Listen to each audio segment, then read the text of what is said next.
Vi har alltså den här veckan forskat om Borgå och mestadels Borgå. Borgå, Strinjen och Borgå börjar ute i Saltholmsölka i Hollola kommun. Och sen flyter den genom Orimattila, Pukkila och Askola genom Borgå stad och sen ut i Finska viken. Den är 143 km lång och 1271 kvadratkilometer. Och den är ganska långsam eftersom höjdskillnaden mellan Lappis och Borgå är inte så stor. Så den är ganska sakta och det är inte så mycket vattenfall och så här heller. Men ibland på våren eller hösten så kan det bli översvämningar. På våren för att det kan vara när snön smälter väldigt snabbt eller på hösten när det blir väldigt mycket skyfall. Borgå är det svenska namn på byn och Borgå är det svenska namn på byn. Borg betyder slot och å betyder flod, der kommer navnet. Den nuværende by blev grundlagt i den 1. januar i 1997, mens den gamle by allerede blev grundlagt i år 1346. Byen opstod ved udløbet af floden i Finske bugten. Den oprindelige by var svensktalende, men efter en finsk indvandring fik finnerne i 1970 finsk majoritet. Byen blev etableret i middelalderen og blev knudepunktet mellem floden og havet. I det 16. århundrede fik de erkendt deres eksportrettigheder. Deres landedag kom i år 1809 efter borgerkrig som varede et år. Det blev starten på det finske selvstyre.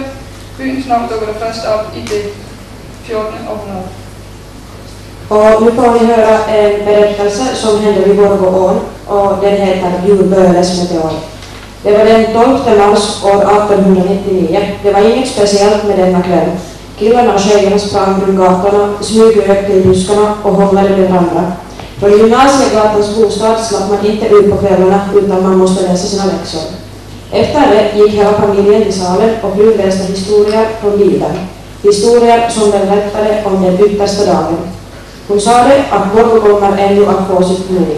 Och då hände det ett högt ljud. Hela huset darrade och ett stort ljus utifrån huvudrummet. Frun skrek, den yttersta dagen har kommit. Och pappan sa, nej, det var ryssarna. Det som var ute som en stor boll med ljus som hade också en svans.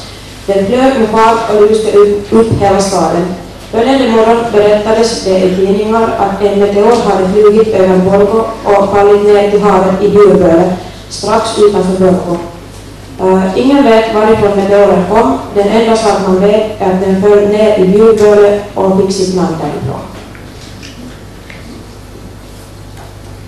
Ja. Längs Borgå så finns det, som vi alla har, väldigt många broar. Och redan 1421 så har man hittat i skrifter att det har nämnts redan då en bro över ån. Mannerheimsgatans bro ledde in Borgå centrum och den invigdes redan 1947. Och det var en väldigt viktig händelse för Borgå stad för det underlättar kommunikationerna väldigt mycket med trafik och sådär. Det var väldigt mycket lättillgängligt så det var väldigt viktig händelse för dem. Och först under de senaste åren nu så hade vi så många fler broar. Till exempel Gamla bron som leder in i Gamla stan och Alexandersgatans bro och en mindre gångbro. Men Mannerheimgatans bro så är väldigt gammal nu och väldigt sliten så att den ska behöva förnyas och det pågår just nu diskussioner, det är väldigt aktuellt ämne att man ska behöva bygga en ny bro och just nu så funderar man hur man ska göra det, hur det ska se ut sådär. Borgå slott och Borgbacken. Borgbacken är en grundskola vars platå höjer sig i utkanten av gamla Borgå och påminner oss om en forntid som sträcker sig till medeltiden och till ännu äldre tider. På Borgbackens fornlämningsområde ligger Stora backen med rester av en fästning från medeltiden, Lilla Borgbacken med gravfält från järnåldern och Maren som har varit denna tunhamn. Borgå har fått sitt namn från svenska ord borg och år. Borgåvapens C syftar på latinsk ord castrum som betyder befästning eller slott. På Borgbacken har det funnits någon slags befästning på vikingatiden. Den har också hållits som en bas grundad av danska korsfarare på 1100 eller 1200-talet. Borgbacken som ligger kvar nu på tiden härstammar antagligen från slutet av 1300-talet. Slottet nämns första gången i historiska texter 1587. År 1396 bröt Borgbacken slott ner och bara vallgravar stannade kvar. Nu för tiden är Borgbacken ett populärt joggningsområde och husdukning är förbjuden. Man vill bevara ett unikt och harmoniskt landskap.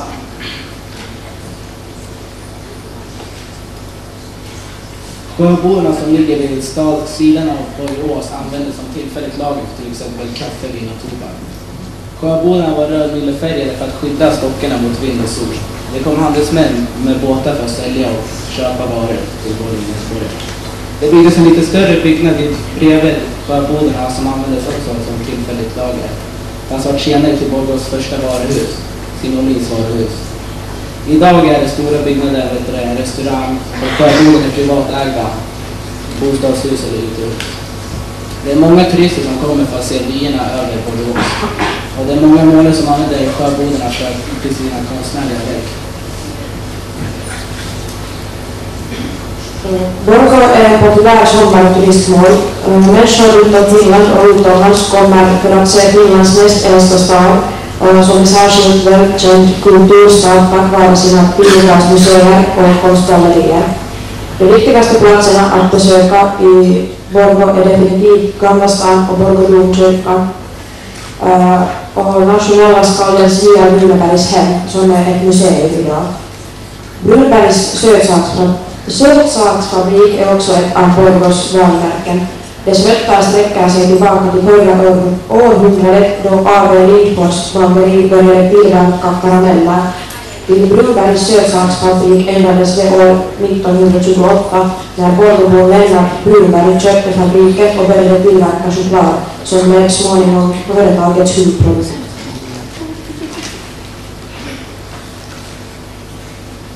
Till Borgå kan man komma med många olika båtar.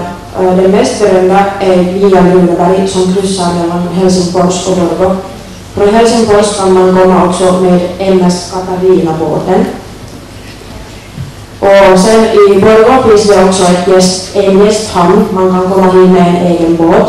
Det finns 22 platser till båtplatser och gäster och ungefär 200 båtar besöker Borgå gästhamn varje sommar.